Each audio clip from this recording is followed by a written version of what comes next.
Donald Trump, je ne vous parle pas aujourd'hui comme un homme faible.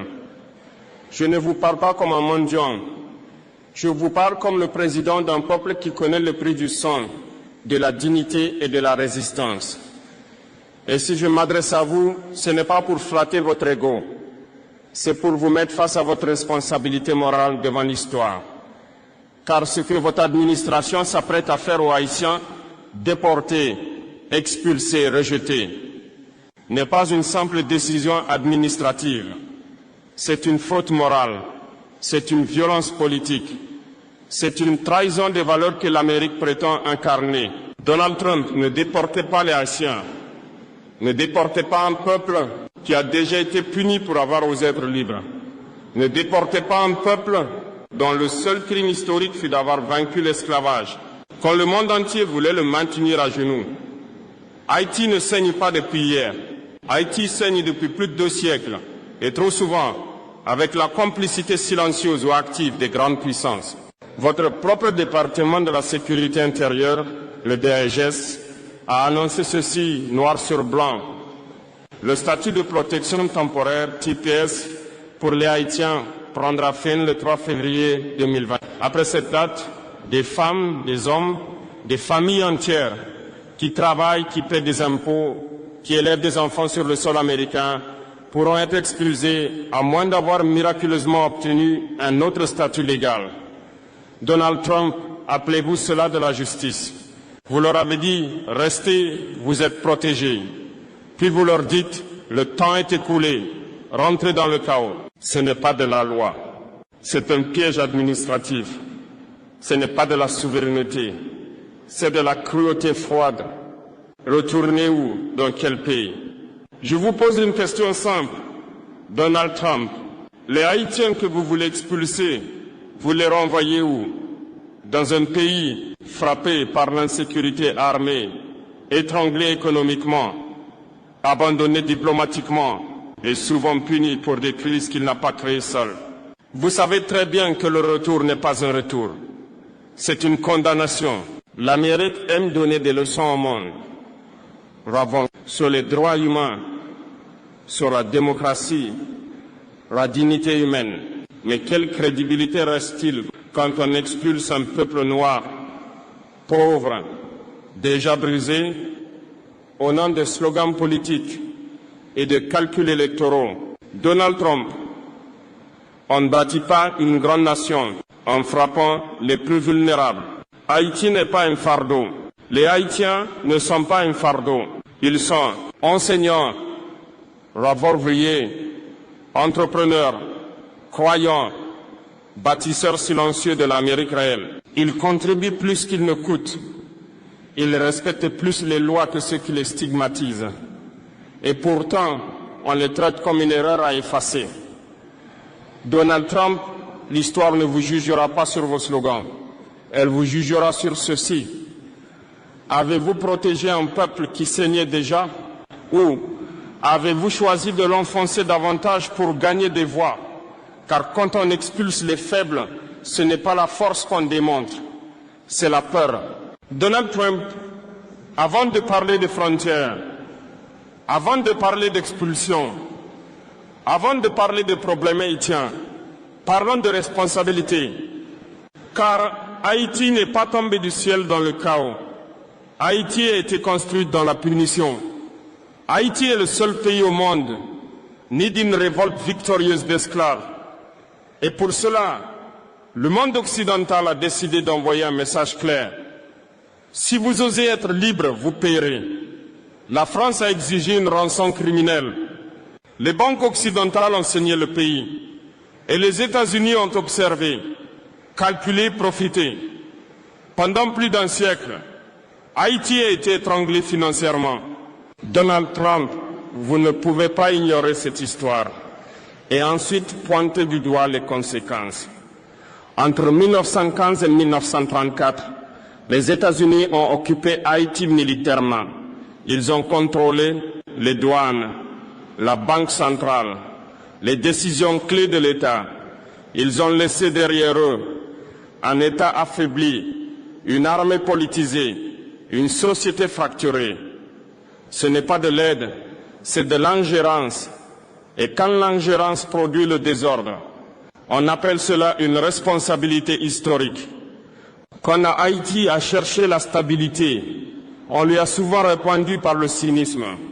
Des régimes corrompus ont été tolérés, des dictatures ont été soutenues tant qu'elles servaient les intérêts géopolitiques. Donald Trump ne fait pas semblant d'être surpris que la démocratie haïtienne ait été fragilisée. On ne peut pas étouffer un pays, manipuler ses dirigeants, fermer les yeux sur la corruption et ensuite dire « ce pays est ingérable ». Les catastrophes naturelles, elles frappent partout. Ce qui tue Haïti, ce n'est pas la nature, c'est l'abandon après la catastrophe. Promesses non tenues, aides détournées, plans imposés sans respect du terrain. Puis, quand les gangs émergent, quand l'État s'effondre, on dit « regardez-les, ils fuient ». Mais ils fuient quoi? Un chaos alimenté de l'extérieur, un effondrement observé sans courage politique. Donald Trump, les migrations ne sont pas un accident. Elles sont la conséquence directe des décisions politiques. Quand on asphyxie un pays économiquement, on manipule ses équilibres internes, on l'abandonne quand il brûle. Alors les gens partent. Puis vous dites, ils envahissent. Non, ils survivent. Le TPS, la dernière porte que vous claquez. Le TPS était un aveu tacite. La situation en Haïti est trop dangereuse pour un retour. Alors expliquez-moi ceci, Donald Trump. Qu'est-ce qui a fondamentalement changé en Haïti pour justifier la fin du TPS en février 2026? La sécurité? Non. La stabilité? Non. Les institutions? Non. La seule chose qui a changé, c'est le climat politique aux États-Unis. Et vous appelez cela une décision souveraine. Moi, j'appelle cela une fuite de responsabilité historique. Les assaillants sous TPS ne sont pas des chiffres. Ils ne sont pas des lignes dans un rapport du DHS. Ce sont des parents des enfants américains de naissance, des communautés entières enracinées. Les expulser, c'est créer une crise humaine volontaire. Donald Trump, vous pouvez gagner une bataille électorale en montrant du doigt les plus faibles. Mais vous perdrez le procès de l'histoire, car l'histoire demande toujours qui a créé les conditions et qui a refusé d'en assumer les conséquences. Donald Trump, vous ne parlez pas d'immigration pour résoudre un problème. Vous en parlez pour créer un ennemi, car la peur mobilise plus vite que la vérité. Et vous le savez, quand vous parlez des migrants, vous ne parlez pas de personnes. Vous parlez de vagues, menaces, invasions, un vocabulaire de guerre. Mais dites-moi, Donald Trump, où sont les chars? Où sont les armes? Où est l'armée? Ce sont des familles, des gens qui fuient ce que vous ne voudriez jamais pour vos propres enfants. Pourquoi les Haïtiens? Parce qu'ils sont laids, noirs, pauvres, politiquement sans défense et faciles à diaboliser. Vous savez qu'ils ne peuvent pas riposter par des lobbies puissants. Alors vous les montrez du doigt. Vous les transformez en symboles de désordre. Vous les utilisez comme message électoral. C'est ancien, c'est lâche et c'est dangereux. Vous créez la peur, puis vous vous posez un sauveur. Le scénario est toujours le même. Vous décrivez l'immigration comme une catastrophe. Vous amplifiez des cas isolés. Vous généralisez, puis vous dites « moi seul peux vous protéger ». Ce n'est pas du leadership, c'est de la manipulation émotionnelle. Un vrai leader apaise. Il ne divise pas pour régner. Le TPS ne concerne pas des arrivées massives. Il concerne des gens déjà là, intégrés, connus. Alors pourquoi s'y attaquer? Parce qu'ils ne peuvent pas voter contre vous, mais leur expulsion parle à ceux qui votent pour vous. C'est une politique de symbole, pas de solution. Vous sacrifiez des vies réelles pour envoyer un message imaginaire de fermeté. Vous savez que les expulsions ne résolvent rien. Expulser des Haïtiens ne stabilisera pas Haïti. Cela ne réduira pas les migrations à long terme. Cela ne rendra pas l'Amérique plus sûre. Cela déplacera simplement le problème. Un problème qu'on refuse de traiter à la racine, pauvreté structurelle, chaos institutionnel, responsabilité internationale. Mais traiter les racines demande du courage. Créer un ennemi demande juste un micro. Donald Trump, en attaquant les migrants, vous fracture aussi l'Amérique. Vous apprenez à une partie de votre peuple à regarder l'autre avec suspicion. Vous transformez la diversité en menace, la compassion en faiblesse, l'accueil en trahison. C'est ainsi que les nations se durcissent, puis se fissurent. Répétez que les migrants sont responsables de tout. Ne créez pas des emplois, ne répare pas les routes, ne soigne pas les hôpitaux. Cela ne fait que détourner la colère. Et pendant que l'on accuse les Haïtiens, les vrais problèmes restent intacts. Donald Trump, l'histoire est remplie d'hommes politiques qui ont gagné en désignant des ennemis faibles. Ils sont tous jugés sévèrement après. Car la peur est une arme à usage immédiat, mais à retour historique garanti. Je le dis aussi au peuple américain. Les Haïtiens ne sont pas votre problème. Ils sont le miroir de ce que le monde fait quand il abandonne un pays. Les expulser n'effacera pas cette réalité. Cela ne fera que la rendre plus honteuse, haïtienne, haïtien. Frères et sœurs de la diaspora, je veux que vous entendiez clairement ceci. Sans peur, sans tremblement. Vous n'êtes pas un problème. Vous n'êtes pas une honte. Vous n'êtes pas oublié. Ce qui vous arrive aujourd'hui, cette menace de perdre le TPS après le 3 février 2026, n'est pas le résultat de votre échec. C'est le résultat d'un système qui vous utilise puis vous rejette. Vous avez respecté les règles. On vous a dit, venez légalement, enregistrez-vous, travaillez, respectez la loi.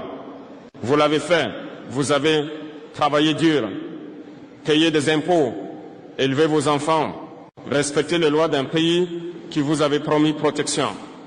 Et aujourd'hui, on vous dit, le temps est fini, comme si votre vie avait une date d'expiration. C'est une injustice. Ne laissez personne vous humilier. Je vous parle en tant que dirigeant africain, mais aussi en tant que fils d'un continent dont les enfants ont connu l'exil, le mépris et l'exploitation. Quand un système vous fait sentir toléré hier, indésirable aujourd'hui, ce n'est pas vous qui devrez baisser la tête. La dignité ne dépend pas d'un document administratif. Vous avez bâti des communautés à Miami, à New York, à Boston, à Montréal, ailleurs encore. Vous avez bâti des églises, des commerces, des familles, des pans culturels. Vous avez enrichi les sociétés qui vous accueillent. Vous n'avez pas détruit, vous avez construit et personne n'a le droit d'effacer cela d'un trait de plume. Je parle aussi aux enfants haïtiens nés sur le sol américain ou canadien. Si un jour on vous fait croire que vos parents sont illégitimes, ne l'acceptez pas. Vos parents ont survécu là où d'autres auraient sombré. Ils ont porté 2 mondes sur leurs épaules. Ils sont des héros silencieux. Ne laissez pas la peur vous diviser. La peur isole. La peur fait taire. La peur pousse à se cacher. C'est exactement ce que certains espèrent. Je vous dis, parlez, organisez-vous, utilisez les voies légales, défendez votre dignité, sans violence, sans haine. La visibilité est une protection. Haïti vous regarde. Même affaibli, même blessé, Haïti vous regarde. Vous êtes son souffle extérieur, sa voix internationale, sa mémoire vivante. Vous n'avez pas quitté Haïti par trahison. Vous avez quitté Haïti par nécessité. Et aucun discours politique ne changera cette vérité. Si le TPS s'arrête, ce n'est pas la fin de votre combat. Cherchez les voies légales existantes, l'asile, les ajustements de statut, le soutien communautaire et juridique. Ne renoncez pas dans le silence. L'abandon est ce que l'injustice attend. La dignité, c'est ce qui la dérange. Je vous le dis avec gravité. Votre lutte est légitime. Votre présence est légitime. Votre dignité et non négociable. Un jour, les décisions prises aujourd'hui seront relues à voix haute par l'histoire. Et ce jour-là, vos enfants sauront que vous avez tenu debout. Donald Trump, dirigeant des grandes puissances, communauté internationale, écoutez bien. Ce qui se joue avec Haïti et avec les Haïtiens sous TPS n'est pas un simple dossier migratoire. C'est un test moral mondial. Depuis trop longtemps, les grandes puissances ont adopté une règle tacite. Nous intervenons quand cela nous sert, puis nous partons quand cela coûte. Haïti en est l'exemple parfait. On influence, on conditionne, on impose, puis on se retire. Et quand les conséquences arrivent, on ferme les frontières. Mettre fin au TPS, expulser des Haïtiens, ce n'est pas une solution. C'est une façon de dire, ce problème n'est plus le nôtre. Mais les crises humaines ne disparaissent pas par décret administratif. Elles se déplacent, elles s'aggravent, elles explosent ailleurs. Quand vous rejetez un peuple déjà fragilisé, vous alimentez l'instabilité régionale, vous renforcez les réseaux criminels, vous nourrissez la radicalisation, vous créez les crises de demain. La misère expulsée revient toujours, sous une autre forme. Aucun mur n'arrête le désespoir. Soyons honnêtes. Quand un peuple noir, pauvre, post-colonial est abandonné, le message est clair pour le reste du monde. Votre souffrance est tolérable, votre exil est négociable, votre dignité est conditionnelle. C'est un message dangereux, car il détruit la confiance dans l'ordre international et alimente la conviction que la justice mondiale est sélective. 2 poids, 2 mesures. Quand certains pays brûlent, on parle de protection. Quand d'autres brûlent, on parle d'expulsion. Ce double standard est visible et il est mémorisé. Les peuples n'oublient pas qui les a aidés et qui les a abandonnés quand ils étaient à terre. Haïti n'est pas seulement Haïti. Haïti est le symbole de ce qui arrive quand la communauté internationale refuse d'assumer ses choix passés, se fatigue trop tôt, préfère gérer l'image plutôt que la réalité. Traiter les Haïtiens comme un fardeau, c'est annoncer le futur réservé à d'autres peuples demain. Donald Trump, vous pouvez signer des décrets, vous pouvez gagner des cycles médiatiques, vous pouvez satisfaire une base politique, mais vous ne pouvez pas empêcher ceci. Les décisions injustes laissent des traces durables, et ces traces deviennent de la défiance, du ressentiment, des fractures géopolitiques profondes. Je lance ici un appel clair aux États-Unis, au Canada, à l'Europe, aux Nations Unies. On ne gère pas une crise créée collectivement par un rejet individuel. La protection n'est pas une faveur, c'est une responsabilité partagée. Si le monde continue à traiter les peuples vulnérables comme des dossiers gênants à fermer, alors le monde ne sera ni stable, ni sûr, ni juste. La sécurité sans justice est une illusion. La puissance sans responsabilité est un danger. Donald Trump, il y a des moments où un dirigeant n'est plus jugé par ses partisans, ni par ses opposants, mais par le temps. Ce moment est l'un d'eux. Vous avez le choix. Aujourd'hui, vous avez 2 chemins. Le premier est facile, expulser, durcir, pointer du doigt, transformer la souffrance humaine en argument politique. Ce chemin fait du bruit, il rapporte à court terme, mais il laisse une trace sombre. Le second est plus difficile, reconnaître la réalité, protéger les vulnérables, assumer la part des responsabilités historiques. Ce chemin s'appelle le courage. Ne vous trompez pas d'ennemis. Les Haïtiens ne sont pas vos ennemis. Ils ne menacent pas l'Amérique. Ils ne détruisent pas votre nation. Ils n'affaiblissent pas votre peuple. Ils cherchent simplement ce que tout être humain cherche. La sécurité, la dignité, un avenir pour leurs enfants. Si cela devient un crime, alors le problème n'est plus l'immigration. Le problème devient moral. Donald Trump, l'histoire ne retiendra pas vos slogans, vos meetings, vos chiffres de sondage. Ne vous trompez pas d'ennemis. Les Haïtiens ne sont pas vos ennemis. Ils ne menacent pas l'Amérique. Ils ne détruisent pas votre nation. Ils n'affaiblissent pas votre peuple. Ils cherchent simplement ce que tout être humain cherche, la sécurité, la dignité, un avenir pour leurs enfants. Si cela devient un crime, alors le problème n'est plus l'immigration. Le problème devient moral. Donald Trump, l'histoire ne retiendra pas vos slogans, vos meetings, vos chiffres de sondage. À la diaspora haïtienne, je vous le redis une dernière fois, ne laissez personne vous faire croire que vous êtes de trop. Votre existence est une réponse. Votre travail est une preuve. Votre dignité est en fait. Tenez debout, restez visibles, restez unis. Message au monde, on peut expulser des corps, on peut déplacer des frontières, on peut signer des décrets, mais on ne déporte pas la dignité d'un peuple. Jamais. Chaque injustice plantée aujourd'hui germe demain sous une autre forme. Donald Trump, le pouvoir révèle toujours l'homme. Et l'histoire révèle toujours la vérité. Ne soyez pas l'homme qui a ajouté une blessure à un peuple déjà à terre.